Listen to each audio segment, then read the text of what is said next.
პირველ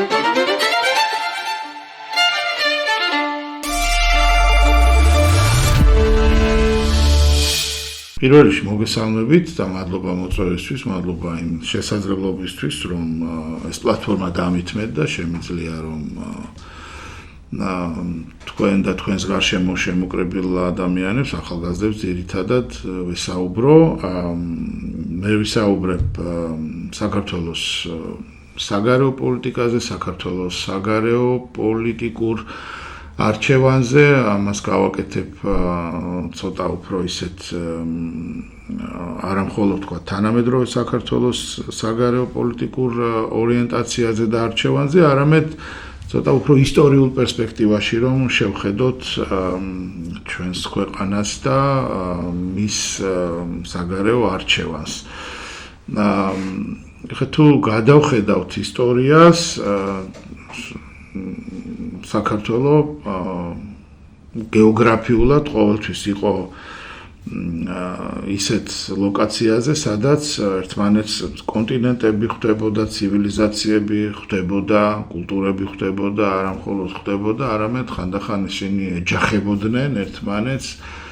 ყოველთვის იყო ესეთი დიდი იმპერიების, მსხვილი დიდი სახელმწიფოების გადაკვეთის ან შეხების ან თუ გნებავთ დაპირისპირების წერტილი ცუდი ის არის, რომ ჩვენთან ყოველთვის ისტორია და გეოგრაფია რაღაც ცალ-ცალკე ისწავლებოდა და რაღაცნაირად ეს დროის და სივრცის დაკავშირება მერე ჩვენს გონებაში ვერ ხდება ადვილად არა და თუ მას კონკრეტულ დროს მომხდარ ამბავს ვერ უკავშირებთ კონკრეტულ ლოკაციას, მე ვირევით ხოლმე და ეს აღრევა ჩვენს გონებაში არის ძალიან ხშირად ხვდებით ამას. ალბათ ეს არ ვიცი განზრახ მოხდა ალბათ, რა ვიცი, არ აინტერესებდათ ალბათ იმ სახელმწიფოებს, ვინც ჩვენს გარშემო იყო, რომ ჩვენ დაგვეკავშირებინა დრო და სივრცე ერთმანეთთან, ხო? საქართველოს სულ იყო, აი, ნებისმიერი დრო რომ ავიღოთ ისტორიაში, ისეთ ლოკაციაზე, სადაც აი, როგორც თქვი, ხდებოდა, როგორც თქვათ, შეხებას რო ვამბობ, შეხება შეიძლება იყოს დაპირისპირება, შეიძლება იყოს თანამშრომლობაც, ხო? ჩვენი ისტორია არის ასეთი ისტორია, რაღაცა უფრო აი დავხედოთ, არ ვიცი, გზების შეიძლება ისტორიას გავდეს, კომუნიკაციის შეიძლება ასეც ვთქვათ, ხო, ამის ისტორია. ჩვენ ყოველთვის ამ ჩვენი მდებარეობიდან გამომდინარე ვცდილობდით, რომ გვეპოვა ისეთი გეოპოლიტიკური ნიშა, რომელიც თქვათ ჩვენს საერთაშორისო პოზიცირებას გააძლიერებდა, ან ყოველთვის თქვათ ვეძებდით ისეთ გეოპოლიტიკურ ნიშას, რომელიც მოგცემდა ან თქვათ გადარჩენის საშუალებას, ან კიდევ თქვათ რეგიონში დომინაციის საშუალებას. არც ერთი ხალხის ისტორია არ არის ისე არ ხდება, რომ საერთაშორისო არენაზე რაც ხდება, იმას რომ არ ჰქონდეს გავლენა. ჩვენი შემთხვევაც ყოველთვის ასეთი იყო. ჩვენი რაოდენობის, ანუ მოსახლეობის რაოდენობის და ტერიტორიის სიდიდის მიხედვით ჩვენ გაგვიჭირდება, რომ არ მივაქციოთ ყურადღება იმას, არ გავითვალისწინოთ იმას, თუ როგორი არის ზოგადად საერთაშორისო კონტექსტი და ამ საერთაშორისო კონტექსტს ყოველთვის ჰქონდა ჩვენთვის მნიშვნელობა. სამწუხაროდ ისე ხდება, რომ ახლაც ჩვენ ისე ვასწავლით ახალგაზრდებს ისტორიას, რომ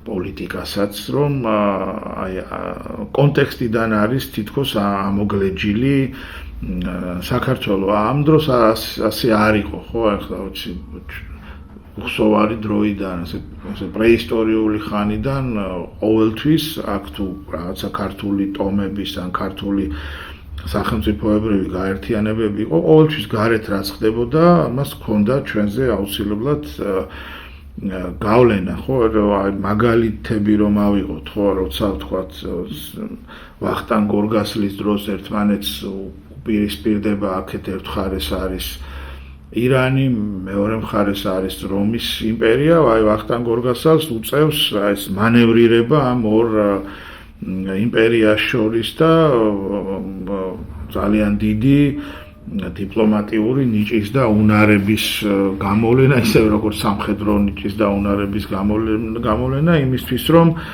ეს თავისი ქვეყანა, თავისი სამფლობელო ძალიან ისეთ რთულ წყლებში, რომ უსაფრთხოდ ეტარებინა. უფრო ადრეც ახლა ჩვენ შეიძლება ბევრი არ ვიცი თქვათ ფარნავაზის დროზე, ხო, ისტორიული წყაროები არ არის მაინც და მაინც იმდენი, რომ რაღაცეებზე თქვათ ისეთი უფრო მეტი დაზუსტებით და ისე ვისაუბროთ, მაგრამ ჩვენს წელთაღრიცხვამდე მე-4 საუკუნეში ქართული სამთავროები თუ რა ვიცი პატარა სამეფოები თუ პოლისები თუ როგორც გნებავთ ისე უწოდოთ ერთიანდება ფარნავაზის გარშემო, ხო? ხა ეს შესაძლებელი გახდა თუ ასეთ ჰქონდა, ხო, ასეთ ფაქტს ჰქონდა ადგილი, შესაძლებელი გახდა იმ მიზეზით, რომ ალექსანდრე დიდმა დაამარცხა პერსების, სპარსელების, ირანელების სახელმწიფო. ამან დაასუსტა, ასე ვთქვათ, ირანის დასუსტებამ გააჩინა იმის შესაძლებლობა, რომ ისტორიული წყაროების მიხედვით თავადაც სპარსელ ფარნავას გაეკეთებინა, გაერთიანებინა, ესე იგი ცალ-ცალკე არსებული ქართული სახელმწიფოებრივი წარმონაქმნები და შეეკრა, ვთქვათ, ერთიანი სახელმწიფო, ხო? ახლა ეს რომ ვთქვათ, იმის გარეშე მოენდომებინა ფარნავას, რომ ვთქვათ, ალექსანდრე დიდს, ალექსანდრე მაკედონელს რომ უწოდებთ ჩვენ რუსული კალკის მიხედვით, ირანში არ ელაშქრა, შეიძლება ეს არ მოხდარიყო, ხო? ნაკლებად სავარაუდოა, რომ ეს ყოფილიყო შესაძლებელი. ან უფრო აქეთაც რომ გადმოვიდეთ, ხო, დავით აღმაშენებელი, რომელიც ალბათ ილია ჭავჭავაძესთან ერთად ყველაზე დიდი პოლიტიკური ფიგურები არიან. არ ვიცი, ხლა რუსთველის თუ იყო პოლიტიკოსი, შეიძლება რუსთველიც მივათვალოთ უდიდეს ქართველ პოლიტიკოს და რიცხვს, რომ ხისტყაოსანი თავიდან ბოლომდე ესეთი პოლიტიკური პოემაა. აი დავით აღმაშენებელიც მაშინ ახერხებს დომინანტური ქართული ელემენტით აბსოლუტური მონარქიის შექმნას, როცა შესაბამისი გარე პირობები იქმნება, ხო? ეს ამაში ვთქვათ იგულისხმება ჯვაროსნების მხრიდან, ვთქვათ სელჩუკებზე შეტევას ის, რომ იგივე ვთქვათ ჩვენ სამეზობლოში სადაც ყოველთვის არსებობდა, ხო, რაღაცა ტიპის სახელმწიფო იქ სადაც არის ირანი, ხო? ჩვენ ხანგრძლივი ისტორია გვაქვს ირანთან ურთიერთობის, ირანი 3000 წლოვანი უწყვეტი სახელმწიფოებრიობის ისტორია აქვს და ჩვენ გვაქვს ახლა ომის დამშვიდობის 3000 წლიანი რეკორდი მაინც ირანთან, ხო? იქ არ არის ვთქვათ ძლიერი სახელმწიფოებრივი წარმონაქმნი. აღმოსავლეთ რომის იმპერია, რომელსაც ჩვენ ისტორიკოსები კიდე ბიზანტიას უწოდებენ, ისიც არ არის, თქვათ, იმ მომენტში არა, ფორმაში, ბიზანტიის იმპერიაში ძლიერია ქართული პარტია, ესეც რა თქმა უნდა ახდენს არა გავლენას. აი ეს პირობები არის ისეთი საერთაშორისო, რომ თუ აქ იქნებოდა, თქვათ, ნიჭიერი გამბედავი პოლიტიკური ნების გამჭრიახი მართველი, თუ ის დაინახავდა აი ამ შესაძლებლობის ფანჯარას, შეიძლებოდა რომ თქვათ ეს გაეკეთებინა, რაც საბოლოო ჯამში აი დავითმა შეძლო და დავით აღმაშენებელმა ეს გააკეთა. არ მგონია რომ თქვათ ნაკლებად მაგარი მეფე იყო, თქვათ დავით კურაპალატი, ხო? ბოლოს და ბოლოს ხა ოშკი და ოთხთა და რეებია აშენებული ტაო-კლარჯეთში. არა, როგორც ჩანს, იქ ეს საერთაშორისო ვითარება არ დაჯდა ისეთი, რომ ხესაყრელი ყოფილიყო მისთვის ან შეიძლება ნაკლები პოლიტიკური ნება იყო არ ვიცი არაბები არიან კიდევ დასუსტებული ეგეც არ დაგვაუსწრეს მანამდე არაბები საკმაოდ ძლიერი არიან ხო ან თუნდაც აი მერეც რომ გადმოვიდეთ აქეთ ხო 1918 წელს საქართველოს გამოაცხადა დამოუკიდებლობა და იბადება პირველი ქართული რესპუბლიკა ბოლოს და ბოლოს ამ სახელწოდებითაც ხო საქართველოს დემოკრატიული რესპუბლიკა ხო მანამდე ასეთი სახელწოდებით კონსტანტინოპოლის დაცემის შემდეგ არ არსებობს რაღაცა ერთიანი ქართული სახელმწიფო ხო არის ბევრი ქართული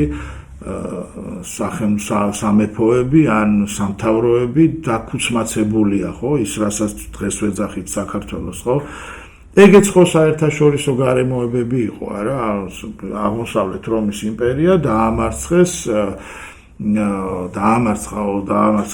ოსმალებმა და შავი ზღვა ჩაიკეტა შავი ზღვის ჩაკეტვამ შავი ზღვის ოსმალეთის ტბად ქცევამ გამოიწვია ის რომ ჩვენ კულტურულად მოვწყდით დასავლეთს აი ეს ბმა რაც მანამდე არსებობდა დაიკარგა იქით რენესანსი იწყება აქეთ კი პირიქით რეგრესი ხო იქით რომ სტამბა კეთდება ჩვენ სტამბას რამდენი ხნის მერე ვაკეთებთ აი რომ წარმოვიდგინოთ ეხლა რომ ჩვენ არ გქონდეს ინტერნეტი და 50 წლის მერე რომ გქონდეს ინტერნეტი აი რა ჩამორჩენა შეიძლება იყოს იქ რომ წიგნი იაფთება და ყველასთვის ხელმისაწვდომია საკეთებს ხო სტამბა ბევრი იბეჭდება აქ ჯერ კიდევ ფუფუნების საგანია წიგნი და განათლება არ არის ხელმისაწვდომი ხო რამხელა ჩამორჩენა შეიძლება გქონდეს არა და ეს გააკეთა აი ამ მოვლენამ რომელიც ახლა შეიძლება ჩვენგან სრულიად დამოუკიდებლად მოხდა ხო ოსმალებმა აიღეს კონსტანტინოპოლი მერე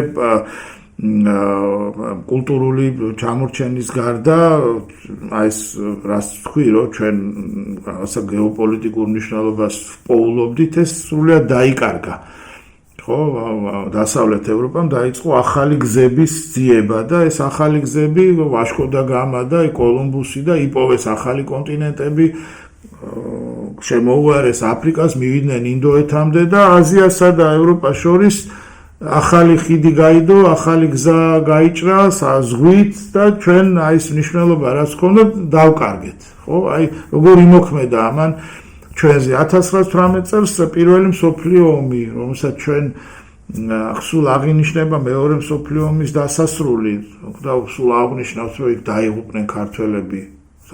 არ იყო მაინც და მაინც ჩვენი ომი, ხო, ეს ხა ორი დიდი ქვეყანა დაუპირისპირდა, უბრალოდ მსოფლიო ომი იყო, მაგრამ ნუ აი ორ ტოტალიტარულ რეჟიმს შორის დაპირისპირება იმოქმედა ჩვენზე. ქართველები რა პირველ მსოფლიო ომში არ დაიღუპნენ, იქაც ხო დაიღუპნენ, არა პირველ მსოფლიო ომის დასრულებას აღნიშნავს მთელი მსოფლიო და ჩვენ ჩაივლის ხოლმე ესე ნოემბერი რომ ამას ვთქვათ კი მახსოვს რომ ესეთი რაღაცა იყო, რატო ნაკლებად სისხლისღვრელი ომი იყო, თან პირველმა მსოფლიო ომმა ჩვენ რაღაცა პოლიტიკური სარგებელი მოგვიტანა. ოსმალეთის იმპერია დაიშალა, ავსტრია-უნგრეთის იმპერია დაიშალა, დასავლეთ რუსეთის იმპერია დამარცხდა ამ ომში და მან ჩვენ მოგცა ისევ გაჩნდა შესაძლებლობის პანჯარა და ჩვენ მაშინ მოვახერხეთ და ეს გამოვიყენეთ და არასრული 3 წელი ვიყავი დამოუკიდებელი სახელმწიფო. რომ არა პირველი მსოფლიო ომი, რომ არა რუსეთის იმპერიის ასეთი დასუსტება, რომ არა ომის შემდეგ მსვლელობაში ვთქვათ აი გერმანიის და მისი მოკავშირეების მარცხი და ოსმალეთის იმპერიის მარცხიც და ოსმალეთის იმპერიის დაშლა და დასუსტება ვარაუდი რომ აი ჩვენ მაინც 1918 წელს გამოვაცხადებდით დამოუკიდებლობას და ხა ეს ნაკლებად სარწმუნო ვარაუდია ხო აი საერთაშორისო მოვლენებმა განაპირობა ის რომ ჩვენ გამოვაცხადეთ დამოუკიდებელი სახელმწიფოს არსებობა ჩვენზე მეტი რაოდენობით ხალხის არსებობს კომპაქტურადაც ახლობენ ჩვენნაირად ძველი ხალხია ჩვენ სამეზობლოში არიან და არ აქვს სახელმწიფო ხო სულ მომაქვს ეს მაგალითი ქურთებს არ აქვს თავისი სახელმწიფო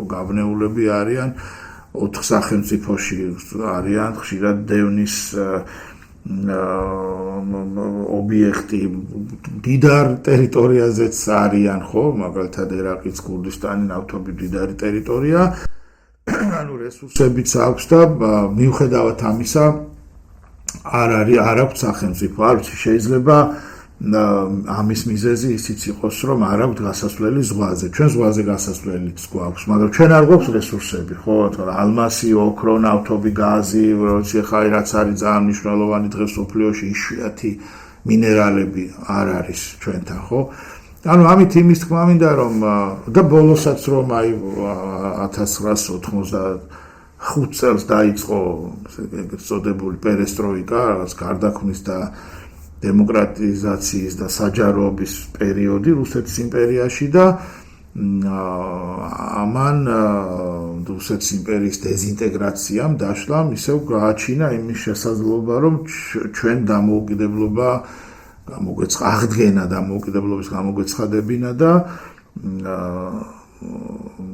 მე ამის აღიარებაც მოგვეპოვებინა და 1991 წლის ბოლოდან ფაქტობრივად გვაქვს დამოუკიდებელი სახელმწიფო. რომ არა ვთქვათ ეს ისეთი მნიშვნელოვანი ისტორიული, გეოპოლიტიკური გარდატეხები, ხო? ჩვენ კი ვიბრძოლებდით, მაგრამ რამდენად ვთქვათ შედეგის მომტანი იქნებოდა ეს ბრძოლა, ცოტა ისეთი რთული საკითხია, ხო? პოლიტიკაში არ არის კავშირებითი კილო, ეს რომ ასე ყოფილიყო, ესე იქნებოდა, სამწუხაროდ ეს არ მოქმედებს. პოლიტიკაში არის რაც არის, ის არის, ხო? ანუ აი საერთაშორისო ვითარებას აქვს ჩვენზე ასეთი გავლენა, ხო? ჩვენ მქონდა ისეთი როგორც თქვი, გვაქვს ისეთი ლოკაცია, რომელიც გვაძლევდა უპირატესობებს, თუმცა შეიძლება მას შეხედო როგორც გეოგრაფიული წყევლაც, არა? იმიტომ რომ აი ხომ შეიძლება რომ გაჩნდეთ თქვათ ერთი დიდი მეზობლის არეალთან ახლოს ან მეზობლად, ან ჩვენ შემთხვევაში არის ასე იგი სულ იყო ირანი, აქ მანამდე იყო ბიზანტიის იმპერია, რომელიც რაღაც ჩვენს ისტორიის წიგნებში ეტყობა რუსებს ისე უნდათ, რომ ბიზანტია უფრო ის იყო, რა ვიცი, რბილი და ქრისტიანული იმპერია იყო და უფრო არ იყო ასე, ბიზანტიაც ისეთივე მტერი იყო, როგორც მტერიც იყო ირანი და ბედია, ხო, ესეც იღბალი, ორი ამხელა სახელმწიფო მეზობლად არა და ნუ მე ამას ბიზანტია შემდეგ ჩაანაცვლა ოსმალეთმა და მე ამას ემატება კიდევ ის რომ ჩრდილოეთიდან სამხრეთით იწევს ყაზანის და ასტრახანის აღების მერე გაეხსნა აპეტიტის და გზაც რუსეთს და მიდის ყველა მიმართულები და რაც თავარია მოდის სამხრეთისკენ, იმიტომ რომ ეძებს სასოწარკვეთილი ეძებს გასასვლელს ეგრეთ წოდებულ თბილ წყლებზე, რომ ისეთ წყლებზე გავიდეს, სადაც შეიძლება 365 დღე ნაოსნობა, იმიტომ რუსეთი ვერ ნაოსნობს და ვერასდროს ვერ გახდა პირველი სახელმწიფო მსოფლიოში, იმიტომ რომ არ ქონდა ეს ზღვაზე გასასვლელი ვერ მოიპოვა. ბოსფორის სრუტე არის დაკეტილი და დანარჩენ ყველა მხარეს ის გამოკეტილია კიდე დიდი სახელმწიფოები და მოიწევს სამხრეთით რომ ან ოსმალეთით ან ირანით გაარღვიოს და გავიდეს ნაოსნობისთვის ვარგის წყლებზე, ხო? ეხლა აი ამ სამი ქვეყნის, აი ამ სამკუთხედში რო ხარ, გეოგრაფიული წყევლა აბა რა არის, ხო? ეხლაც რომ შეხედოთ ისევ ამ სამკუთხედში ვართ, უბრალოდ აღარც რუსეთის იმპერია ისეთი ძლიერი როგორიც იყო თქვა 1905 წლამდე, თუმცა რევიზიონისტული რომ არის, ვხედავთ, რევიზიონისტულია ყველაფერს თავი დავანებოთ 2008 წლის აგვისტო რომ გავიხსენოთ და 2014 და ბოლოს 2021 თუ რომელი 2022 უკვე გამისამაქვს უკრაინაში სრულმასშტაბიანი სამხედრო აგრესია რევიზიონიზმია ეს და არც მალავს რუსეთი ამ რევიზიონიზმს.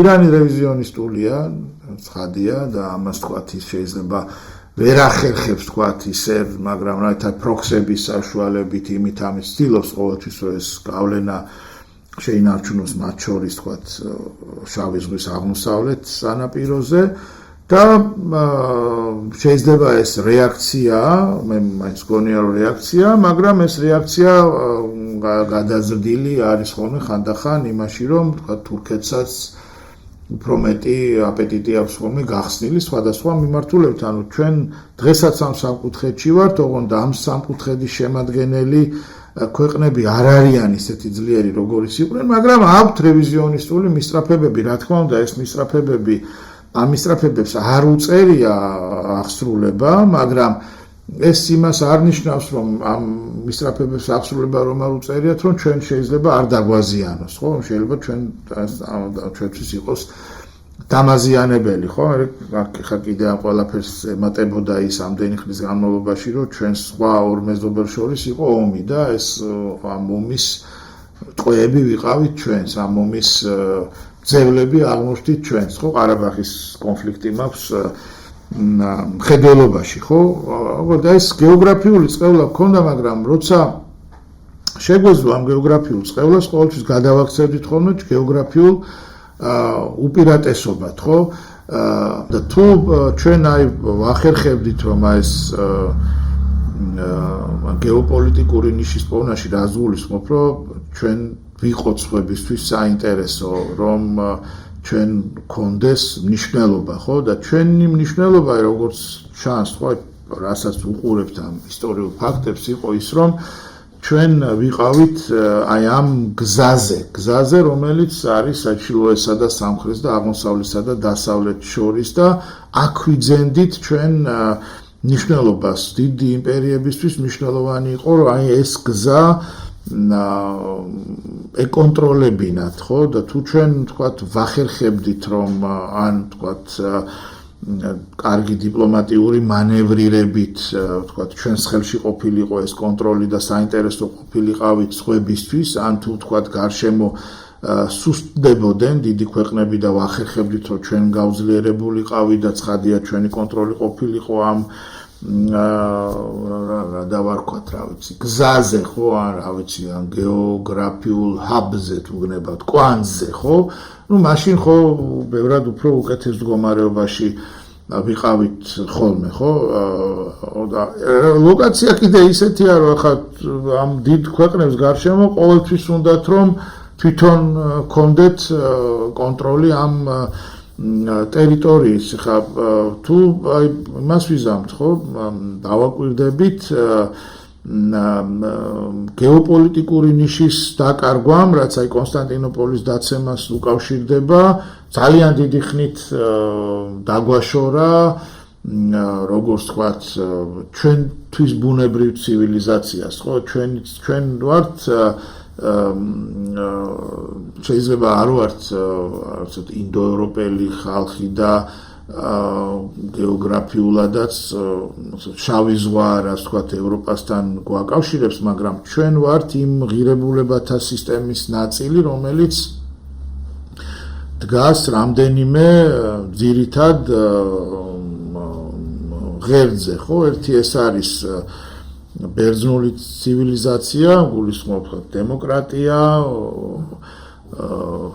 ხალხის მმართველობა, შეზღუდული ძალაუფლება და ვთქვათ რომაული, რაც არის სამართალი, სამართლიანობა, კანონის უზენაესობა, მოქალაქეობის პრინციპი და მესამე ღერძი ეს არის ქრისტიანული ეთიკა და ქრისტიანული მორალი და ჩვენ თუ აი ამით ვართ, აი ამის ამ ღერძებზე, ამ სამ პრინციპზე არის დაფუძნებული ჩვენი ღირებულებათა სისტემას და აი მოვწყდით აი ამ სივრცეს, ხო?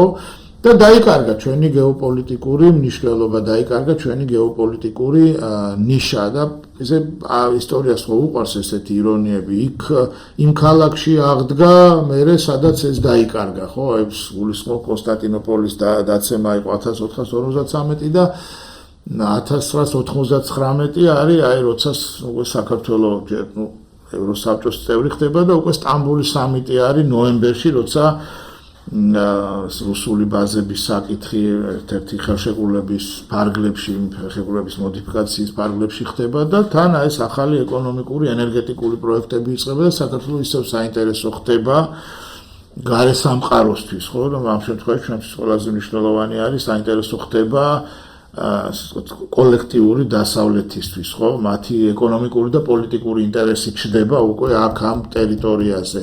ეს ჩვენთვის ძალიან მნიშვნელოვანია, ხო? ჩვენი საგარეო პოლიტიკური არჩევანიც დიდწილად აი ამის მიხედვით კეთდება.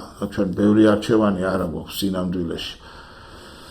ჩვენ სინამდვილეში გვაქვს ერთი არჩევანი, სხვა ესეთი ალტერნატივა. ეხლა თუ თქვა ჩვენ უარს ვამბობთ საკუთარ იდენტობაზე, მაშინ ალტერნატივები ბევრია, ხო? თუ ჩვენ უარს ვამბობთ, რომ საერთოდ ვიყოთ როგორც საქართველო, მაშინ რა თქმა უნდა, თუ ჩვენ გვინდა რომ ვიყოთ სახელმწიფო, რომელსაც სადაც ცხოვრობს ხალხი, რომელსაც აქვს თავისი იდენტობა, მაშინ ჩვენი არჩევანი არის ერთადერთი, რომ ვიყოთ იმ სივრცის ნაწილი, სადაც არის დაცულობა და დაცულობაში გულისხმობ ყველანაირ დაცულობას, სადაც არის არა მხოლოდ თქვათ უსაფრთხოება, არამედ არის სოციალური დაცულობაც მათ შორის, არა, სადაც არის სტაბილურობა, ანუ არ არის ისეთი ხევები არ არის, რომელიც თქვათ განგრევს მერე, სადაც არის მშვიდობა ევროპის კონტინენტს და ამერიკის კონტინენტს არ უნახავს დიდი ხანია ომი. უნიკალური შემთხვევაა, ხო, ასეთი გასობრიობის ისტორიას რო გადავხედოთ, ამდენხნიანი მშვიდობა, მით უმეტეს იმ კონტინენტზე, სადაც სულ ომი იყო, არ არის, ხო? სუ ფაქტებია ეს ყველაფერი, ხო? ეს კი არ არის ისევ კავშირებითი კილო კი არ არის, აი რაღაცა გავაკეთოთ და რაღაც იქნება. არა, ეს მომხდარი ფაქტებია, ხედავთ რაც არის. სადაც იქნება განვითარების შესაძლებლობა, სადაც ადამიანებს ექნება საკუთარი თავის რეალიზაციის შესაძლებლობა, თუ ვინმეს თავის რეალიზაცია უნდა, ეს ყველაზე კარგი სივრცეა, იმიტომ რომ ეს თავისუფლების სივრცეა და თავისუფლებაში ადამიანის ნიჭი და უნარები ბევრად უფრო კარგად რეალიზდება, კი არა, ალბათ ერთადერთი სივრცეა, სადაც ეს რეალურად რეალიზდება.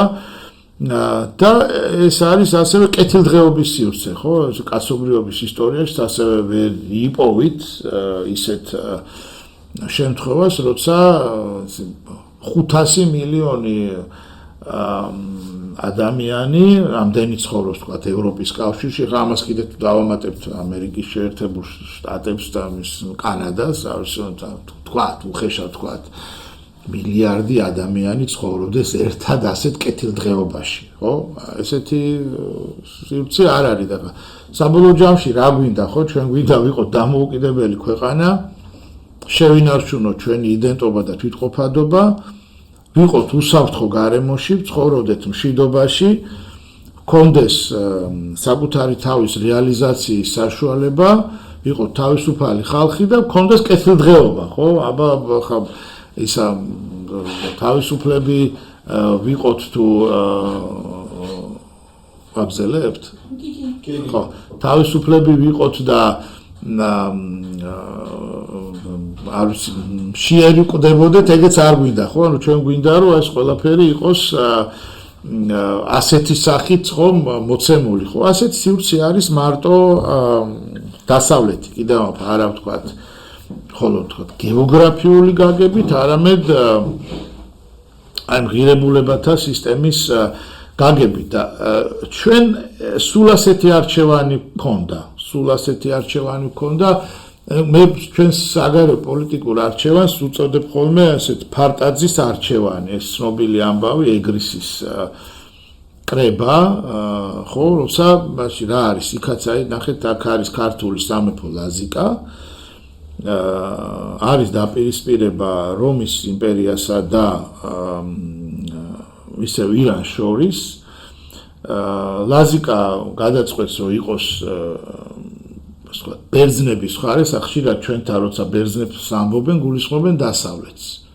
ვახტანგ გორგასლის ანდერძიც ეგეთია, რომ ბერძნები არ უნდა დავტოვოთ, ეს აღმოსავლეთ რომის იმპერიას რომ ვამბობ, ბიზანტიაზეა საუბარი, რომელიც ბერძნულენოვანი იმპერიაა და თან მერე მართლმადიდებლური იმპერიაა, ხო, სხვა არ არის ნაციონალური სახელმწიფო, ყველა ეთნიკური ჯგუფი არის იქ და მათ შორის ქართველებიც არიან და რა ერთიანებს ბერძნული ენა და მართლმადიდებლობა, ესეთი იმპერია იყო, ხო? ლაზიკა იმის მხარეს დაიდგა, ისე მოხდა, რომ ამ სარდლებმა უღალატეს გუბაზ მეფეს, მოკლეს გუბაზ მეფე და შეიკრიბა მთელი ქვეყანა და ეგრისის კრებით რო არის ცნობილი ისტორიაში და იქ ორი პარტია, ხო, ერთი პარტიის ლიდერი არის ერთი ძალიან მაგარი პოლიტიკოსი და მჭერმეტყველი კაცი, რიტორიკაცი აიეტი, რომელიც ამბობს, რომ ამათ უნდა შევეშვათ, ესენი რაღაცაირად დაახლოებით დღევანდელი იმით რო თქვა, გვაკარგინებიან ქართულ, უნდა ვიყოთ ირანისკენ. მეორე არის პარტია ფარტაძის მეთაურობით, ასევე დიდი რიტორი, ფარტაძე ამბობს, რომ ბოდი ცოტა რაციონალურები ვიყოთ, ერთ მხარეს არის ირანი, რომელთანაც ჩვენ არ გვაქვს საერთო იდენტობა, სხვა ხალხია და სხვა ქვეყანა და მეორე მხარეს აი სადაც თქვა ბერძნები არიან, იქ ჩვენ გვაქვს იდენტობითი თანხwebdra, იქ ჩვენ გადავრჩებით და აქ შეიძლება ვერ გადავრჩეთ, ხო?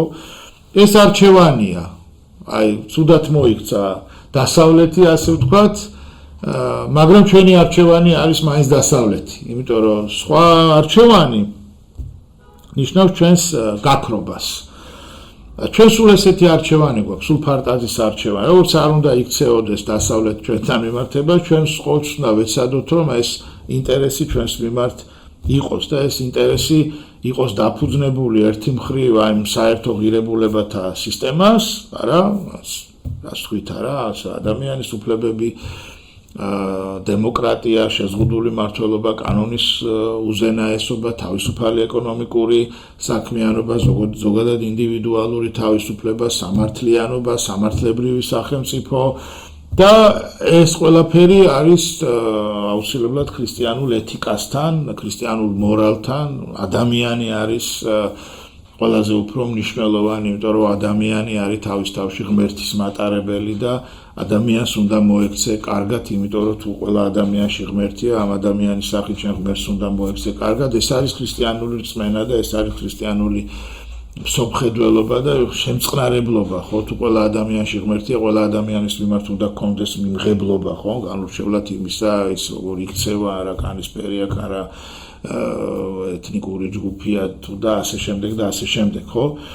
არა, ასეთი ყველაზე უფრო მარტივად ასე ვთქვათ, რომ ეს განსაზღვრო და ახლა მეორე მხრივ ინტერესი იმითაც უნდა გაუჩინო, რომ აქ იყოს თქვათ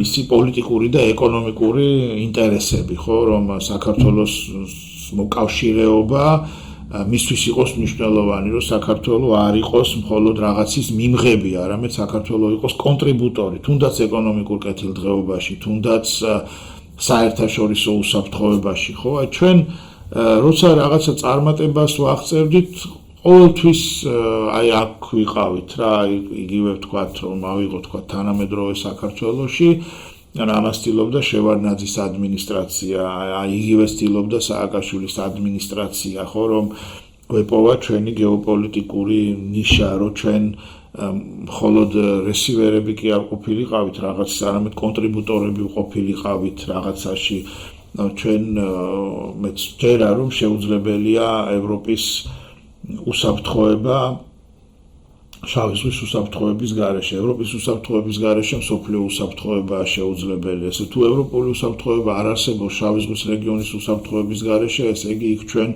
გვაქვს ძალიან მნიშვნელოვანი როლი. ძალიან მნიშვნელოვანია საკუთარ თავსაც როგორ შევხედავთ, ხო, ჩვენ ხშირად სამხრეთ კავკასია უფრო მგონია, რომ ეს რაღაცა რუსების ინტერესის გამომხატველი უფრო არის ეს სიტყვა შეთანხმება, ვიდრე მაგალითად რატომ არ ვარ თქვა ჩვენ შავი ზღვის ქვეყანა, ხო?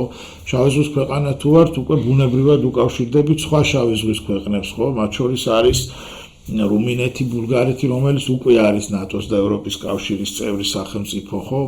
უკავშირდებით უფრო აი უკრაინა, მოლდოვას დუეტს, ხო? და არც ევროპის კავშირი რეგიონალურად ფართოვდება, ამიტომ იყო ყოველთვის ჩვენთვის მნიშვნელოვანი, რომ ყოფილიყავით აი ამ ტროიკაში, რომ ეს სამეული არ დაშლილიყო უკრაინა, მოლდოვა, საქართველო, ხო, ამ იმავე თქვათ აღმოსავლური პარტნიორობის პროგრამაში ეს სამი ყველაზე უფრო კარგად პროგრესირდებოდა, ხო? ევროპის კავშირის მხრიდანაც ბოლო უკრაინაში რუსული სამხედრო აგრესიის სრულმასშტაბიანი სამხედრო აგრესიის შემდეგ, როცა ეს აცნობიერა ნაწილობრივ რომ უნდა იყოს გეოპოლიტიკური მოთამაშე და უნდა იყოს ძალაუფლების ცენტრი საერთაშორისო ურთიერთობათა სისტემაში, როცა ახალი გაფართოება დაანონსა 2030-ისთვის იმ 10 ქვეყანაში, რომელიც დაასრულებს ევროპულ ინტეგრაციას, ეს იქნება ევროპის კავშირის ბოლო გაფართოება, ზუსტად ჩვენ სამი ვიყავით მოაზრებული, ხო? დანარჩენ 7 ეს ბალკანეთის ქვეყნებია, ხო? და ყოველთვის აი ამას ვცდილობდით სინამდვილეში, რომ ჩვენი წონა გაგვეზარდა ან დამოუკიდებლობის ხარისხი გაგვეზარდა ან ბოლოს დამოუკიდებლები ყოფილიყავით ყოველთვის კავშირში ზუსტად დასავლეთთან, იმიტომ ის იქ არის ჩვენი ადგილი, ჩვენ ვერ ვიქნებით, ეხლა როგორც არ უნდა ვეცადოთ, ვერ ვიქნებით ჩინეთის სტრატეგიული პარტნიორი.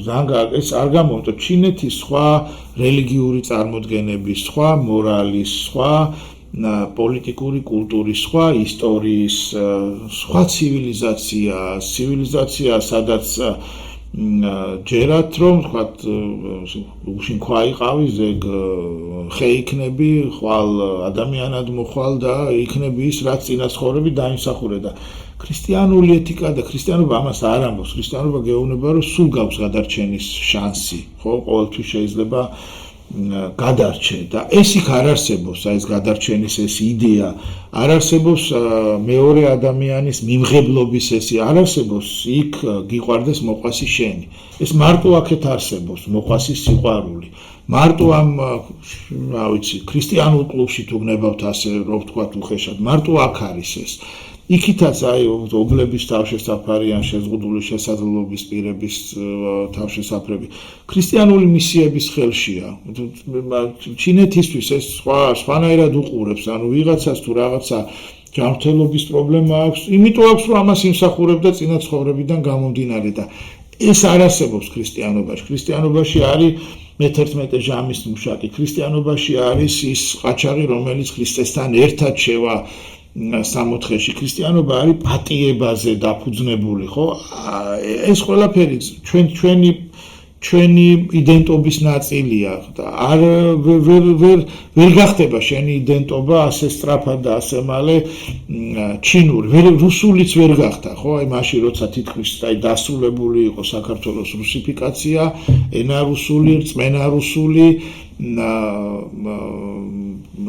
მენტალობა ფაქტობრივად უკვე ესეთი ხო და ამ დროს რა არის ხო რუსეთში არ არის და ეს ბერძნული დემოკრატია იმან არ იცის, ადამიანის უფლება იმან არ იცის, კანონის უზენაესობა რუსეთში არ იციან, მოქალაქის პრინციპი რუსეთში არ არის, სამართლიანობა რუსეთმა არ იცის, ხო? ანუ ეს შენთვის არაბუნებრივი ამბავია და ეხლა იგივე ქრისტიანული ეთიკა ან რწმენა უბრალოდ იმისთვის ჭირდებოდათ, რომ ეს რაღაცა ტომები რაღაცით გაერთიანებინათ, თორე რუსული ქრისტიანობა ძალიან შორს არის იმისგან, რაც არის ზოგადად ქრისტიანობა. შეუძლებელია ქრისტიანობა სიძულვილს და კაცის ყლას გადაგებდეს, ხო, ანუ ვიღაცის დამონებას და ასე შემდეგ და და როცა თითქოს აიგო ილია ჭავჭავაძე ჩდება და თავდება იქ რუსიფიკაცია, ხო, ერთი ადამიანი ამარცხებს ამხელა იმპერიას, ხო, ერთი ილია ჭავჭავაძე რამდენიმე თანამოაზრესთან ერთად და დამნიშნულოვანი იყო ეს თანამოაზრეები,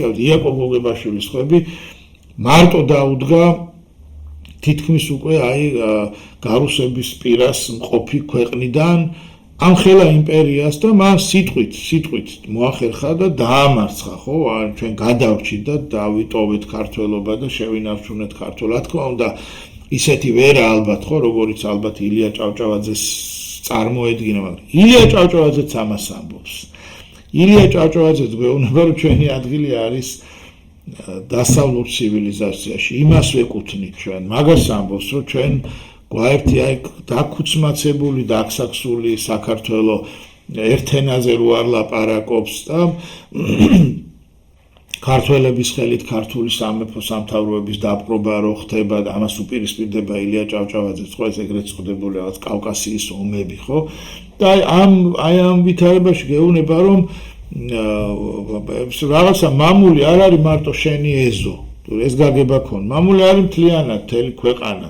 ეს არის ჩვენი სამშობლო, ხო? ჩვენი სახელმწიფო.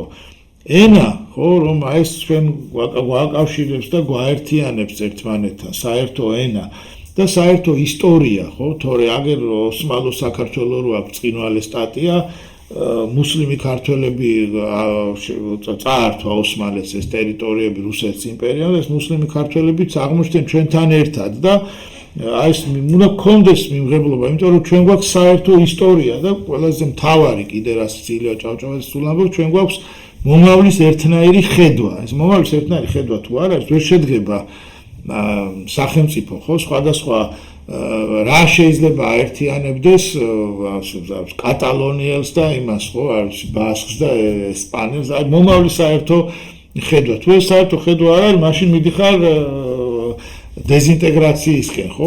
ილიამ ეს თქვა, ხო? და რა თქმა უნდა დაუკავშირა ჩვენი ბედი აუცილებლად დასავლეთს, ხო? მე უკვე იგივე გააკეთეს საქართველოს დემოკრატიულ რესპუბლიკაში, ანუ ჟორდანიას მთავრობას ან მანამდე რამიშვილი როცა იყო ხელმძღვანელი, ხო არ ქონია მცდელობა, რომ ეხლა ჩვენ მოდი რაღაცნაირად მოდი იქნებ ირანის ორბიტაზე აღმოჩნდეთ ან ჩინე ან ვიღაცის ორბიტაზე. არა, ამის მცდელობა არ ყოფილა, პირიქით. საგარეო პოლიტიკასაც აწარმოებდნენ იმის მიხედვით, როგორ იცვლებოდა გარეთ ვითარება. მე უკვე მე-20 საუკუნის ბოლოს ხევარდნაძეს თუ ავიღებ და მე-20 საუკუნის დასაწყისს სააკაშვილს, რა თქმა უნდა, ორივე ადმინისტრაცია ცდილობდა, რომ საქართველოს ჯერ ჩამოეხსნათ მოსკოვის ორბიტიდან და გადაეყვანა თქვა დასავლეთის ორბიტაზე და მერე ცდილობდა, რომ ასე თქვა დრო თუ დავკარგეთ, რომ ეს დრო მოგვეგო, ხო, გზაში, ну, თლად ესე კარგად ეს არ გამოგვივიდა, როგორც ჩანს, მაგრამ ყოველ შემთხვევაში მცდელობა ამ მიმართულებით იყო, ხო? ახლაც ჩვენი არჩევანი იგივე იქნება, დღესაც იგივე იქნება, ხო? რა ვიცი, რა არჩევანი, ფარტაზის არჩევანს იმიტომ ვუწოდებ, რომ ხანდახან არ არის ხოლმე დასავლეთი იმ ფორმაში, რომ ბოლომდე გაიგოს, გაცნობიეროს, სრული სურათი დაინახოს იმის თქვათ აქ რა ხდება შავი ზღვის რეგიონში, რა ხდება საქართველოში, ხო, მაგრამ მიუხედავად ამისა ჩვენ ყოველთვის ან შესაძლებლობის ფანჯარას ველოდებით ისე ვთქვათ დიდ გეოპოლიტიკურ გარდატეხას ან კიდევ როცა კარი ღია ჩვენ უნდა ვიყოთ მზად იმისთვის რომ ამ კარში შევიდეთ და გავხდეთ დავждეთ იმ აგიდასთან სადაც ხედან ჩვენნაირი ასე ვთქვათ სახელმწიფოები, ხო? ჩვენ ვიყოთ მაგიდის გარშემო და არა მენიუში, ეგ არის ძალიან მნიშვნელოვანი, არ უნდა იყოს მენიუში. ჩვენ პირიქით, ჩვენ წვეთდეთ სხვების ბედს და ჩვენ ბედს არ წვეთდნენ სხვები, ხო, როცა ამ მაგიდასთან ხარ ევროპის კავშირში ამ 27 ქვეყანა სადაც არის 22 დრო ჩვენ ვიყოთ, ხო? წარმოიდგინეთ როგორ იზრდება ჩვენი მნიშვნელობა და ჩვენი ძალა, ჩვენი სუვერენიტეტი, იმიტომ რომ ჩვენ ვართ გადაწყვეტილების მიმღებ ქვეყნებს შორის. ჩვენზე კი არ იღებენ გადაწყვეტილებას, ჩვენ ვართ გადაწყვეტილების მიმღებ ქვეყნებს შორის. ჩვენ ამას რუსეთი არ ვიყურებს როგორც თანაბარ პარტნიორს. რუსეთისთვის ყოველთვის ხარ ის ვინც საერთოდ არ უნდა იყო. რუსეთს ის კი არ აინტერესებს რა როგორ დაელაპარაკები რბილად თუ ხისტად. რუსეთს არ აინტერესებს საერთოდ შენი არსებობა. შენ გიყურებს როგორც ტერიტორია, საიდანაც შეიძლება მერე გავიდეს წყლებზე. შენ როგორც სახელმწიფო მისთვის გამაღიზიანებელი ხარ. ეგრე არ არის გიждდება გერმანელი, გიждდება პოლონელი, იქ სხვანაირად არის, იქ თანასწორი ხარ, ყველა თანაბარია იქ. ყველაზე პატარა მალტის წარმომადგენელი, მალტა ჩვენზე პატარა სახელმწიფოა მოსახლეობითაც, ტერიტორიითაც. ევროპის პარლამენტის პრეზიდენტი არის მალტიდან, ევროკომისიის პრეზიდენტი იყო ლუქსემბურგიდან, ასევე ჩვენზე პატარა სახელმწიფო. ევროპის კავშირის წევრ სახელმწიფოებში ნახევარი ან ჩვენზე ტერიტორიით, ან მოსახლეობით პატარაა. ჰოლანდია ტერიტორიით ჩვენზე პატარაა, ხო? მალტა, კვიპროსი, ლუქსემბურგი, სლოვაკეთი ჩვენზე პატარები არიან ტერიტორიით, ხო? ახ ფინეთი, ირლანდია, ბალტები სამივე ჩვენზე პატარა, მოსახლეობითაც ტერიტორიითაც, ხო? ფინეთი, ირლანდია, ან კიდევ თქვათ დანია, კი გრენლანდია რომ უაშორო, რა დიდი ტერიტორია დანიას დარჩება, ხო? მოსახლეობითაც არ არის ახლა რაღაცა ჩვენზე რაღაცა ისეთი, ხო? ანუ და ახლა ესეც ხო ეს რუსული ის არის, არა, რაღაცა კლიშე რუსული პროპაგანდა, რომ აი პატარა ხარ უფროსი ძმა გჭირდება, მოვლელი გჭირდება და ვინ უნდა იყოს თუ არა რუსეთი, ხო? არა, ამიტომ არის ეს მოწოდებული, ან ყველაზე უფრო დაცული და თანასწორი და თანაბარი მაგიდის გარშემო ყოფებს შორის შეგიძლია იყო მხოლოდ ევროპის კავშირში და ნატოში, ხო და სად უფრო დაიცავს შენს ინტერესებს, სად უფრო გაზრდის შენს საერთაშორისო ძალას. წარმოიდგინეთ, რომ სხვა ქვეყნები მოდიან შენთან და გელაპარაკებენ. იგივე თქვა ჩვენი მეზობლები და გეუბნებიან, რომ აი ჩვენც მინდა გაწევრიანება და შენზეა დამოკიდებული გაწევრიანება თუ არა. შენზეა დამოკიდებული ვიღაცას დახმარებას მიცემ თუ არა. შენზეა დამოკიდებული რაღაცა რომელიმე ქვეყანასთან რაღაცა საკითხი როგორ გადაწყდება, როგორ ვთქვათ, რაღაცა ერთიანი ევროპული პოზიციის ფარგლებში, ხო და ამიტომ მე მგონია რომ ეს არის ჩვენი სულ ეს იყო ჩვენი საგარეო პოლიტიკური არჩევანი და დღესაც ეს საგარეო პოლიტიკური არჩევანი გვაქვს სინამდვილეში. ეს არის უალტერნატივო გადარჩენის და ჩვენი საერთაშორისო პოზიციების გაზრდის ერთადერთი გზა, სხვა ალტერნატივა უბრალოდ არ არსებობს, რეალური სხვა ალტერნატივა.